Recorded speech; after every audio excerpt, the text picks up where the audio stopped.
Hey everybody, it's me, Bonnie, your host of the Grieving Girl podcast. And today I got a special guest, my friend, Lisa. How's it going? Great, how are you? You know, it's a Sunday. I've never done one of these on a Sunday. Labor Day weekend. Yeah, usually it's a Saturday kind of vibe, but it's basically Saturday in our hearts. In our souls. That's it. All right. So obviously we're going season 1, all things grief. So today we're going to be chatting about how would we label your grief in this regard? I feel like you have to tell me. I mean, I think it's like what could have been versus what is. Okay. So that's it. That's the title of this episode. All right. Good job. Thank you. Okay. So, now can you explain to the people what that means for you? So like your life story in that regard of like what could have been and versus what is. Sure. So I'm a single mom of a 14-year-old girl. And her dad's not in her life. So it's just been the two of us for, 15 years. We started out, her dad and I, in like a 5-year relationship, which was probably pretty toxic from the beginning. And, a lot of manipulation, a lot of gaslighting. And then, I got pregnant like 4 years into the relationship when I probably should have gotten out of it after like the first date. And, like none of the relationship or anything that came from the relationship sort of went in like a way that like I dreamed of as a little kid, Right. That fairy tale shit Right. Disney's spewing at all of us. Right. So, Disney. yeah. Jerks. Yeah. You messed us all up. No prince here. So, Okay. I think it's like what you grow up thinking that you're going to have, like what your parents have or what your aunts and uncles have or whatever, versus like what really happened. Did you, you say like I should have gotten out at the first date. Did you ever like picture a future with him, or you just were like, I don't know how to get away from this man? No, I think with any good like manipulative person, the way they keep you wrapped in is by selling you the dream as well. So like the good was really good, and in those moments I was like, okay, we're going to grow. Right. Look at this progress we made. And so yes, I did at that time, but I was also like super naive, didn't know anything about anything. He was my first relationship. And so I didn't know anything to say like, this isn't it. Right. Like something's up. Right. Even though I knew something was up, but like I was still in like, I can fix him kind of situation. Right. And I couldn't. I was unsuccessful. Mission kind of failed. Right. Very failed. Yeah. Yeah. Okay. So I guess a question for you to relate this to grief for people who are like, oh, I don't even know what that could be like. Do you ever grieve, like now as a single mom, also have like a 14-year-old with like activities and stuff like that? Like, do you ever like sit in your car and you're like, WTF? Yes.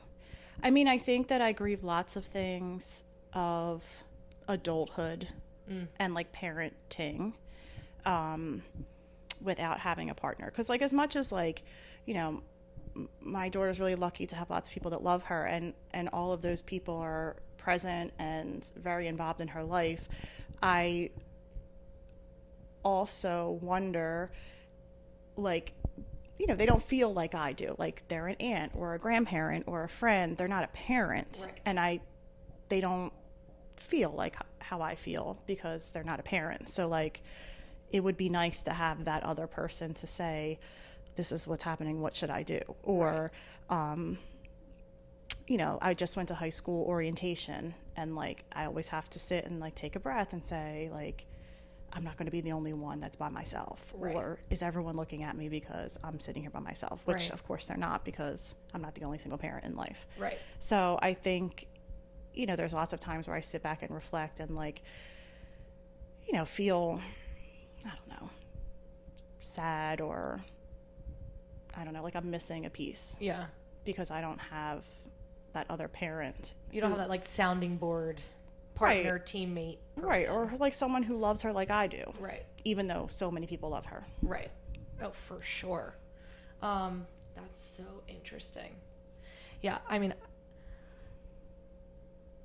I just always think about, like, obviously my mom was in a different situation because she was a widow, and, like, I was 14. And I'm sure you probably feel pretty similar emotions when it comes to, like, that kind of, like, sitting there and being like, I'm by myself. Obviously, I feel like for you it's more infuriating because it's like someone could be sitting here. They literally, like, right, they're sitting somewhere else. Unavailable.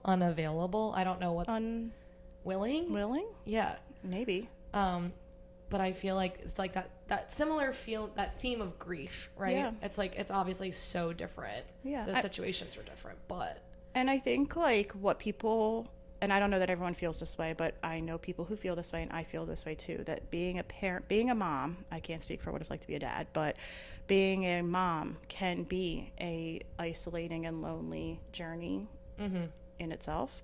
So being a mom and then not having, like, the counterpart, I think makes it even more lonely sometimes. Right. Because you don't have anyone that feels like you feel. Right. And it's just like, it's all on you. Yeah. Yeah, you're like, I literally don't even have someone to be like the errand run, the chauffeur. You're like, even if I could have a chauffeur. Yeah, or even just, like, someone to say, like, I don't know how I feel about this. How do you feel about this? Right. And, like, not have all of the decision making. Yeah, like, and fault and you everything. are truly, like, you're the captain of the ship. Yeah. The child ship. And you're like, every decision I make like directly affects my kid, and like, you're the only one making the decisions. Right. But you're making great decisions. Thanks. You're a great mom. Thank you. Yeah, I have heard that about motherhood. I obviously don't know that myself, but I've heard it's very lonely. It is. And I wonder, like, why that is, because I'm like, okay, so there's many, like, marriages where there's even, like, a pretty hands-on dad, and you still feel like, why do they always come to me? Like, what is it about being the mom where, like, you're like, hey, your dad's sitting right there, you could ask him. So, it's interesting. It is. I mean, I think becoming a mom, again, I can't speak what it's like to become a dad, but, like, becoming a mom is just a journey itself, and I almost feel like we're almost set up to fail because I think that people offer the idea of, like, it's so magical, it's just so natural, it's so, and then you go in feeling like the baby's going to be born and it's going to be like the angels are singing and all the things, but it's not. It's not for me. It may be like that for some people, but it's not 100% natural, and it's very isolating, and the world continues around you, and you're like, oh my God, I'm responsible for this human now. Right. And it's not as natural as one may think. Right. And also, it's, like, really hard. It's very hard. And you don't know it until you're, like, no one tells already you about in that. it. Yeah. My sister had posted, there was, like, a commercial that somebody, I don't know what, like, postpartum company had shared it or whatever, and she posted it being like, this actually got, like, taken off of television. And it was kind of like, it had to be like what is the company that they sell, like, postpartum products, and it was all the stuff that, like, people don't talk about motherhood. She was like, yeah, if we, like, maybe educated women to be like, hey, this is actually what it's like, people wouldn't be so shook. Right. Maybe they would go a little less cuckoo. They would feel like they could talk about the hard stuff. Right. If we just, like, chat more. That's honestly why I love social media. I love that we have this podcast, because you never know who's going to be listening and being like, wow, I'm not alone in that. TikTok, people share their stories. I'm like, it honestly, as horrible as social media can be, there's so much good that comes out of it, because, like, people share things that, like, big corporations won't. Right. Like Pampers, they're like, here's your cute little happy toddler, and you're like, LOL. We get like one Right. moment of that a day. Right. People probably think that I like hate being a mom because I will give them like the truth about being a parent, but I think it's important. Well, and also like you went from the very beginning basically on your own. Right. I You mean, know? in the hospital, they were like, "Did you feed her?" I was like, "What? I'm supposed to do that?" You didn't come in and tell me it was Right. time. Right. I never felt so young as when I had a baby Yeah. by myself, Yeah. That's, and I wasn't that young. yeah, 100%. Okay. So let's talk about the toddler phase of like, you wish you would have had more help. Well, so let me go back even further than that. So because I was, not married and I had this baby in a relationship that, I really think that most people were like, why are you in this relationship still? So it wasn't like, a thrilling announcement when I was pregnant. So Okay. I was very determined to not need anybody. And I was like, I don't need anyone. I don't need anything. I'm going to show everyone that I can do this by myself. Yeah. And so, like, after I had my daughter, Yeah. I, like, refused to accept help. Okay. So, like, my mom would be like, come over. And I would go over, and she'd be like, just go upstairs and take a nap. And I would be like, no, I Right. can do this myself. I don't need a nap. But, like, everybody needs a nap Right. when you have a baby. Like, I Right. had a C-section. I was, Yeah. tired and in pain. But, like, I refused because I wanted everyone to see that I didn't need anyone. Yeah. That I could do this. So I spent a lot of the infant years or months being tired and just doing everything by myself Yeah. because I wouldn't accept help. Okay. And then I moved in with my mom. So things like finally ended, even though we weren't really together. Like it officially ended when my daughter was like first born, because we were having like an argument and like it was like an epiphany because I had put her down to like block him from leaving because I knew that if he left he wouldn't come back. And then I was like, what am I doing? Like I literally like paused and was like, what am I doing right now? And that was just like the moment. And Yeah. I was like, you know what? I'm done. This is not going to be her life. This is not going to be her story. I'm not doing this. And Right. that was like the moment. And I can like picture it clearly in my head when most of her infancy is like a blur to me. Right. But I can remember that moment clearly. And I like picked her up and went in my room. And that was the end of Right. years of, a terrible relationship. But then that meant I really had to like be by myself. And there was no like partial parenting from Right. the co-parent.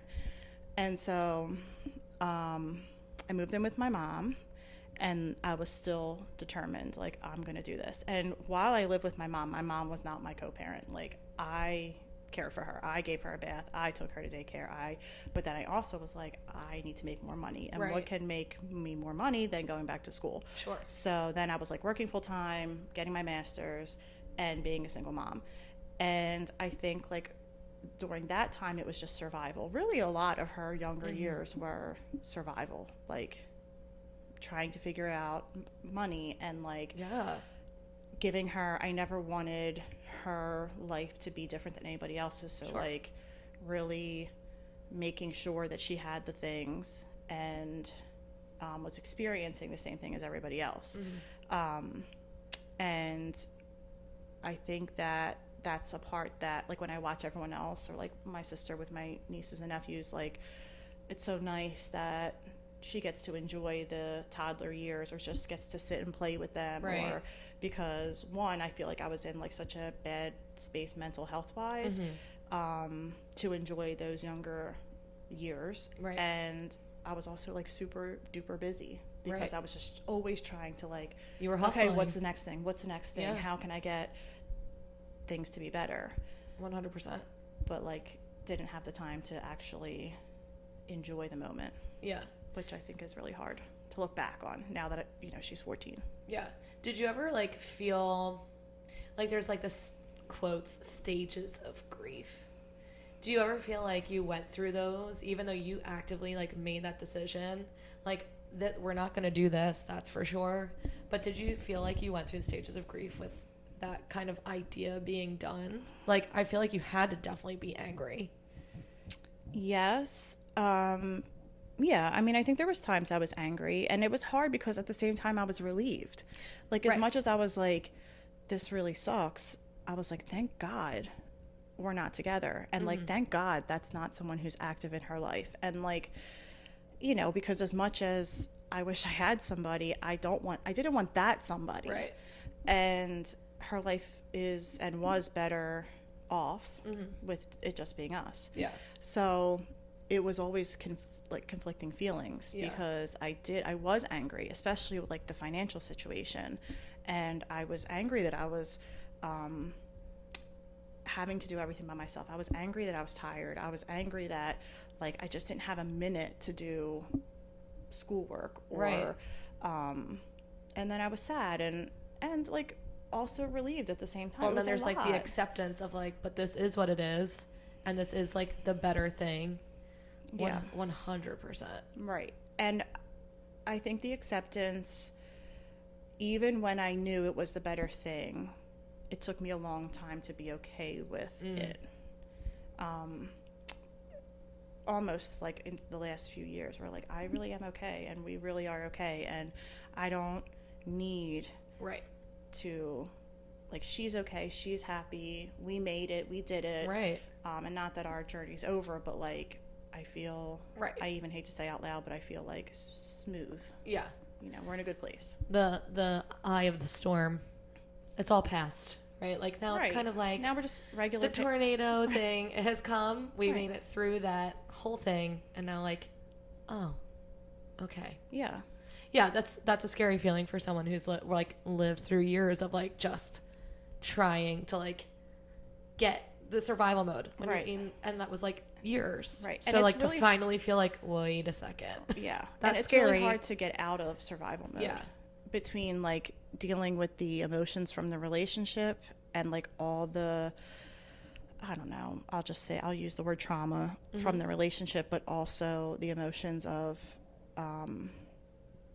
parenting and like the loss of what I envisioned my life to be. And now like I'm older. Right. And you know, the chances of me like having that life that I envisioned is slim. Right.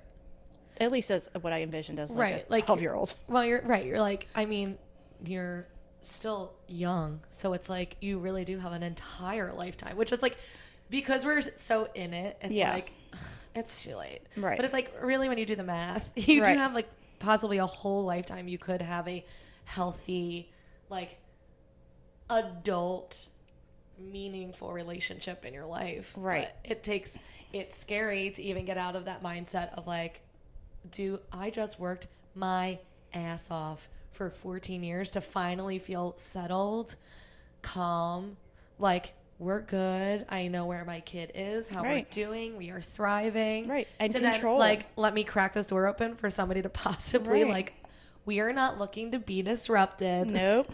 No, we are not. You cannot come in if you're disrupting this space. You cannot come in. Right.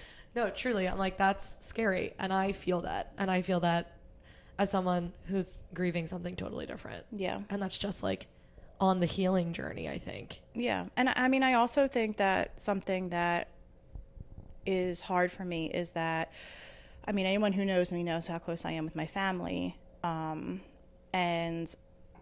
Alana's close with our family as well, but she doesn't have, like, I don't have more kids. And that to me is just, it's really hard that she doesn't have, like, I think about my funeral or something, and I'm like, oh, don't let her stand up there by herself.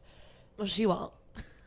She won't. We won't let her. Don't let her stand up there by herself. We will not let you stand there by yourself. Don't worry. Yes. So, like, you know, don't let her cry behind you. Thank you. I, like, you know, I think about those things, and I'm like, you know, I'm so lucky to have, like, my siblings, and 100%. I have a great family, and she has a great family too, but, you know. Right. I don't want her to be alone. 100%.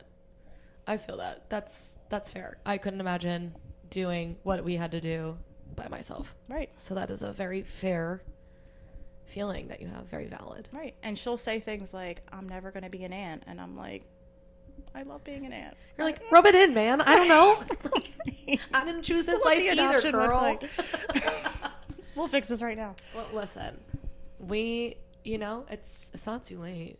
It's not too late. But I also have learned through this whole thing that, and I just was saying this to my mom, like, just because it didn't go how I want it to go doesn't mean it's not good.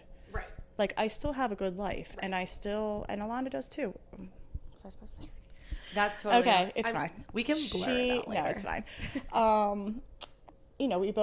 We both have a good life. It's not. It doesn't look how we wanted it to. Yeah. But I'm really lucky to have made it to here. Because there was times where I was like, I'm just not going to make it. I can't do it. Yeah. And especially when I was like in the relationship or really fresh out, and I didn't know what I was doing. Well, and plus then you were like also postpartum, like that. I just can't imagine, like that whole. It was hard. Yeah. It was hard. Yeah, but I mean, you guys definitely have made it to the point where it feels like you're both settled. Yeah. Yeah. And like, that's probably all you've really wanted to just feel like you can sit. Right. And take a breath. Yeah. I think I just wanted to feel like stable. Mm-hmm. And I always I didn't ever want Alana to feel like she was missing something that other people had. Right. And so I think that was like a part of, I did something wrong or well, like you were saying, you make all those decisions and then it's like, did I make the wrong decision? Did I make the right decision? Which is like, you made the right decision. Yeah. And like, unfortunately, it's like all of us are on this like life path that none of us know what's coming. And like, you didn't know that was was going to happen to your kid. Right. And unfortunately for your kid, this is where she's going to have a perspective on certain parts of life that some kids will not have until they're 60 years old. Of like, your mom is a queen and treat your mom like a queen always, period. Even if you have two parents. Like, first of all, like, she's just always going to have like a different perspective of like how people can be, how men can be in relationships, like what manipulation could look like. Like, she's just going to have a different perspective. Yeah. And like, that's just like the lessons she's going to learn. Whereas like, I didn't really learn that. I don't really know. Like, we could dive into that next season. I don't know what I learned from my dad. We'll have to like have a whole season where I try and divulge and dive in because it's just like a memory block. Yeah. But that's where every human being kind of goes through their stages of grief. And like for her, it might be the what ifs. Like, do I want to? Do I not want to know this person? Why? Why is he the way he is? Like, that's just going to be her life journey. Right. Which is kind of like, we all grieve and we don't actually maybe know we're grieving. Right. Like, she doesn't maybe know when she has thoughts like that it's actually grief. Right. I mean, I don't think most people know, even as adults. Yeah. Like, I think when you think of grief, you think about death. Right.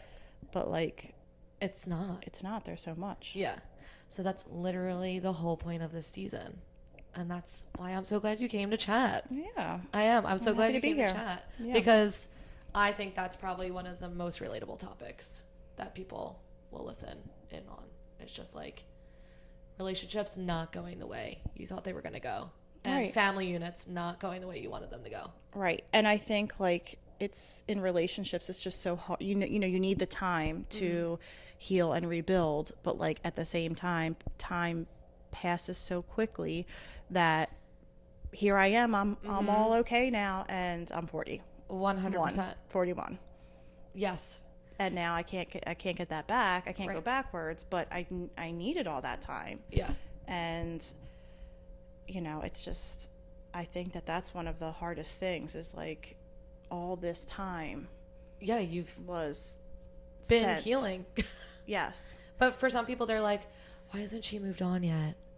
It's honestly, that's like literally what people do to like people who are grieving a death. Right. Of like, well, it's been 2 years. Like, aren't you ready? Like, what's going on? And you're like, no, I literally just, it took me all that time to like get to a mental space where I could maybe now entertain the fact. Right.